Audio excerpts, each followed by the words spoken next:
With the brand new release of the Kawai ES120, it's important to look at other similarly priced keyboards. Today, we're looking at the very popular Roland FP-30X, and we're comparing it against the Kawai ES120.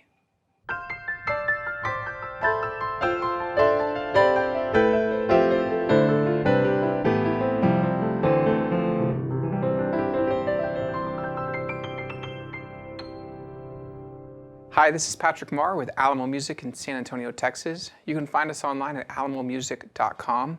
If you haven't already, please subscribe to our YouTube channels, check out our other videos, sign up for notifications, like our videos, leave us comments.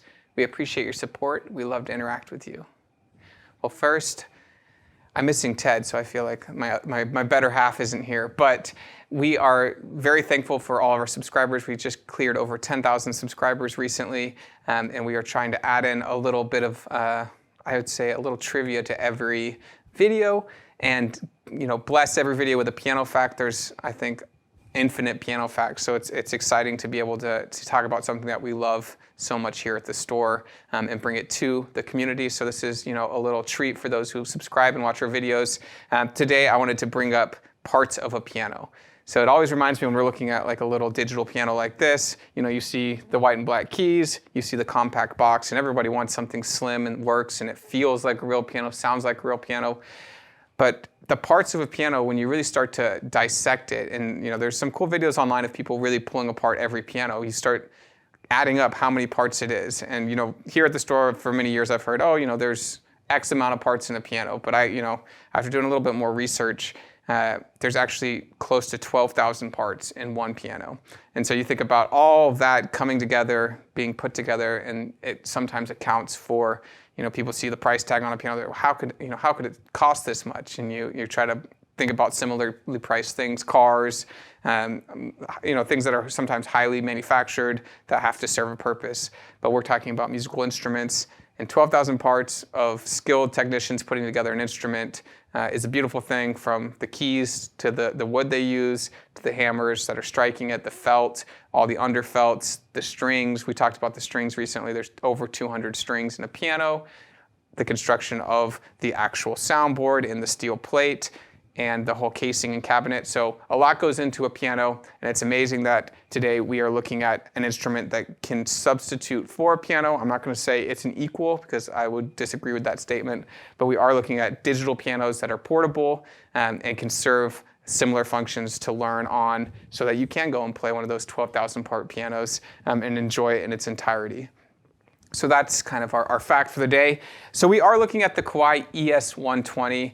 This was a brand new release here at the end of 2022. It is replacing the ES110. It was kind of in the cards. You saw it first with the release of the ES920 and the ES520. And so usually the number that changes when they're upgrading things is that middle number.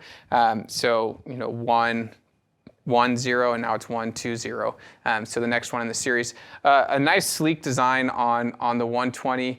It's got a really, instead of having hard buttons that are all separated, it's got like this nice raised, I would say, chrome bar where the buttons are attached. And when we're shooting the video, you'll see me clicking through it here in a little bit.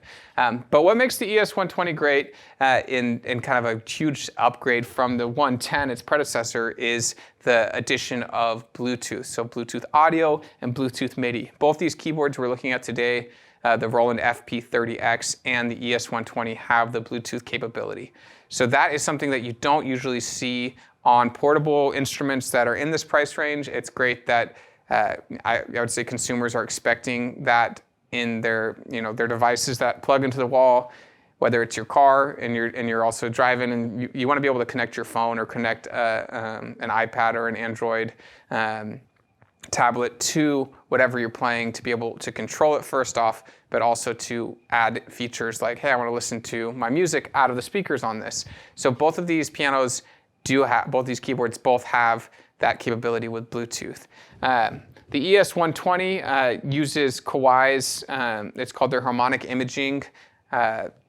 It's their sample, so it's the sound of their 9-foot SKEX, which is the Shigeru Kawai 9-foot piano, this beautiful concert grand. It has that as the first piano sound, and we're going to listen to it here in a minute. but their first piano sound is that incredible 9-foot Shigeru Kawai, highly sought after instrument that is in a lot of piano competitions around the world. The second sample is the EX, which is, I would say, kind of the predecessor to the Shigeru Kawai, the experiment. So EX actually stands for experiment at Kawai, and it's their experimental grand. It's what they put all their research and development into, and then it kind of trickles down the line as you get smaller grand pianos or outside of the Shigeru line. But that Shigeru Kawai SK-EX sample is the first one on their harmonic imaging. It's 192 note polyphony. Polyphony is a fancy word for how many notes can be played in series at a time. Ted does a great job of explaining this, but the sample actually has to be playing on a left and right channel. And if you're holding the sustain pedal down when you start to do a run, what's happening is you're firing off all these different samples all at once. The capability can go all the way up to 192 being struck, so that in half because of your left and right channel. When you look at the Roland FP-30X, which is in their line of, it starts at the FP10, but the FP-30X is right there, kind of in the sweet spot of, I believe it normally sells for $849. The Kawai ES120 sells for $899, so that's why we're comparing these two, very similarly priced.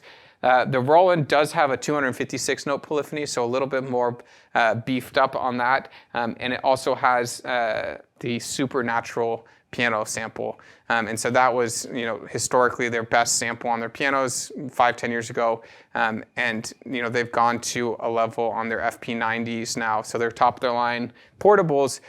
They do go to like a fully modeled piano sample, and me and Ted did a video actually on sampling versus modeling, and if you haven't seen that video, check it out because we do kind of go in depth of what are the differences. If you think about it very, very quickly, a sample starts with a function, or starts with an instrument, and so you mic up that, in the Kawai's case, that big 9-foot SK-EX, you mic it up and you sample each note individually. So they take 88 samples of each key, and they do it at different velocities, different lengths, and then they try to simulate a sound. And so that is sampling. Modeling, on the other hand, is the things that they add afterwards normally. So resonance, string resonance, damper resonance, this thing that's going to make it sound more realistic than just one note being struck. Roland has been famous for a long time because of their history with synthesizers and their history with, for lack of a better word, programming. They're really good at modeling, and so on their highest level pianos, they actually have a full modeled piano. So there is never a starting piano. It's all an equation that's firing off. So the hammer striking, it's a digital hammer striking a digital string. That's and it all exists in a modeling world. The Supernatural has a lot of modeling, but it does have a sample. So on the FP-30 we're listening to today, it does start with a sample. They both have incredible actions. I would say the Kawai, they have their compact, responsive hammer action, and they're trying to simulate what on those 12,000 parts of a piano, what a key action feels like. And you think about a grand piano, the keys are about this long. I know what you see on the piano is only this big, but they extend on through, and they're actually striking a string. So there's a lot of components going on every time you strike a note. The Kawai action, if you look up the responsive hammer 3 action, it actually has a lot going on underneath the key that kind of simulates a longer movement and a counterpoint and all that. It's trying to add more than just a weighted key, which you hear that a lot, especially if you're looking in this price range. You probably have heard, just make sure you get something with weighted keys, and that's a great starting step. It is important to realize that not all weighted keys are created equally, and as you look at different manufacturers, they all kind of have a philosophy on how they do it. In the Roland, they have is the PH4, which again is something that's trickled down over the years. It used to be on their top of their line digitals about 5-10 years ago. Now it is accessible at the FP-30X. So every manufacturer does this, where they do a lot of research and development on their top line products, and then once they plug in a new action on their really expensive instrument, they start moving the predecessor down to the next price level. So We're blessed to live in an age where there's been a lot of iterations of that. There's been great digital pianos for the last 25 years, and we continuously see more polyphony being added. We see better samples being added, better actions, better sound systems. And what you're left with is you get nitpicky when you start playing these. So both of these we're going to play them, and really the difference that I see when I play them is how it responds to you as a player. What feels better, what sounds better, what fills the room better, in your personal opinion. So we will be running right out of the audio outs on these. That's one thing I did want to talk about. If you are a gigging musician looking for something that's portable, lightweight, but also doesn't just have a headphone out, these are both going to qualify for that because they both have a left and right out, which is what we call kind of professional outs in the music world. And what that means is it's line ready to go into whatever you're plugging into the sound system, but it's also not going to cut off your speaker assembly. So you're going to have some sort of monitor. Maintain your monitor volume on your speakers on the instrument. So let's take a listen. We're going to play both of them, go through some of the sounds, and then we'll come back and talk about a couple more differences. The FP-30 does have more voices in it. We're just going to touch on the popular ones, the piano, the electric piano, the organ, the strings. Same with the Kawai. There's 25 voices in the Kawai. I believe there's about 56 in the FP-30. So we'll play a good amount of both of them, but we are running it directly off, so you're not hearing the speakers. You're actually hearing the sample direct from the unit out of the audio left and right.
So playing both of them, they both have great actions. They both play fantastic.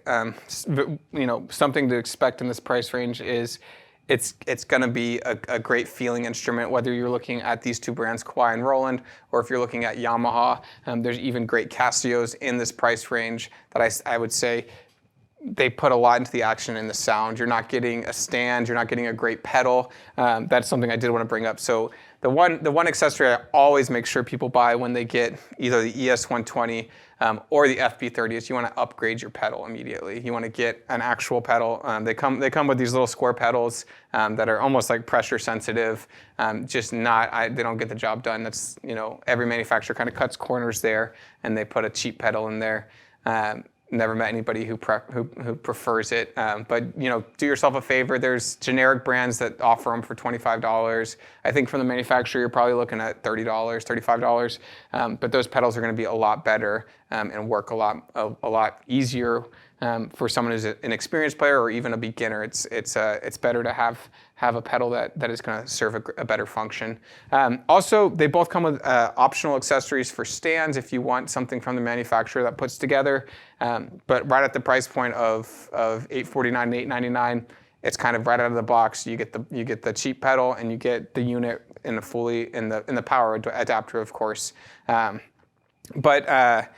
things that I did notice, going through the FP-30 is not as fun. The voices is not as fun as going through on the Kawai. There's no screens on either of these units, and so a reference point is sometimes a good thing. So if you spend a little bit more, a lot of times you'll get a reference screen, what voice you're on, what you're changing. On the ES120, you're able to click through the button. So if I hit piano, it's going to take me to the first grand piano, but if I hit it again, it's going to take me to the second one. If I hit it again, it's going to take me to the third. On the FP-30X, you have to hold the piano button down, and then you have to select starting at A0, which is the lowest note on the keyboard. That's going to be your main piano sound, and then you're going to have to hold piano again and change. And you kind of have to remember where you like, which voices you like, whereas on the Kawai, you kind of just you punch in, and I think there's even registration. So on the Kawai, you can save presets that you like. Hey, I like doubling piano and violin, and so you're actually able to save that registration. Both of these aren't going to blow you away on recording capability. There is a function to record on both of them. It's a one-track recorder. I believe there's like 3 song slots on the ES120, and then there's I think there's 10 or 30 slots on the Roland. So that one, you can save more, but again, it's just a one-track recorder. It's kind of a reference point. If you're going to play a duet or something, you can get the one section and then play over it while you're playing, but you can't like multi-track or record. That I would say this is not that instrument if you're looking to record all the way from the unit. But they do both have USB to host, so you are able to plug this in to a computer and use it as a MIDI controller, which is nice.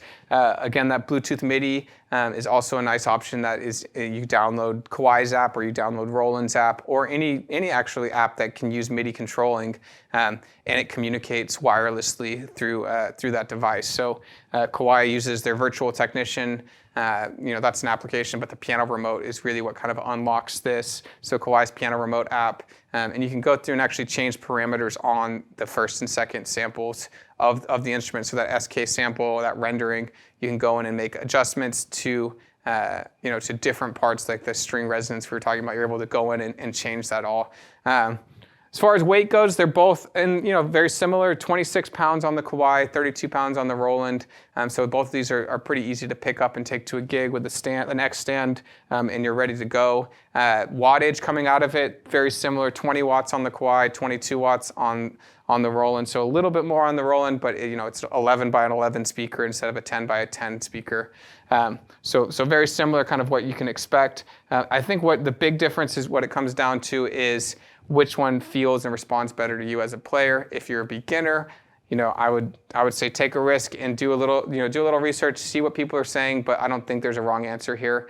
They're both gonna get you at this price point, get you started, get you going. If it's something for a gig, it's definitely both of these are gonna be ready for you. And I think it comes down to which voicings you like better. I would say the electric pianos on on the Kawai are probably a step above. Also, the acoustic piano I kind of prefer on the Kawai, but both the actions are great. It's at this point it's a player's preference or how you perceive the sound, which one sounds better to you. But yeah, if you have owned any of the ES series or any of the FP series, please leave comments. Let us know your experience with them. I know that's very beneficial to people who are shopping, people who are looking to spend money. This is not a small amount of money for a lot of people, and they're looking to either get that gigging instrument, get that instrument they're going to take to college or take to their office. But leave your experience. Let us know what you thought, which one you might choose if you were going to do it again. Again, the ES120 is pretty new, but it's replacing the ES110, which was was a bestseller because of that Kawai action, that responsive hammer compact. But Roland sells a lot of keyboards as well, and the FP series had that. Their upgrade was the X series about a year ago, and the FP-30X has been a great seller. The FP-90X is also a great seller, but you're looking at over $2,000 at that point. But yeah, both great, fantastic instruments. Let us know what you think. Which one do you think deserves the nod in this case? I would probably tilt my cap, nod my head to the ES120. I do like it a lot, and I think the kind of modified layout is a convenient layout. And the addition of the Bluetooth, really a good feature set that I think we will see in this price point on pretty much everything to be competitive with the landscape. I'm Patrick Marr with Alamo Music here in San Antonio. Thank you guys for watching, and we will see you next time.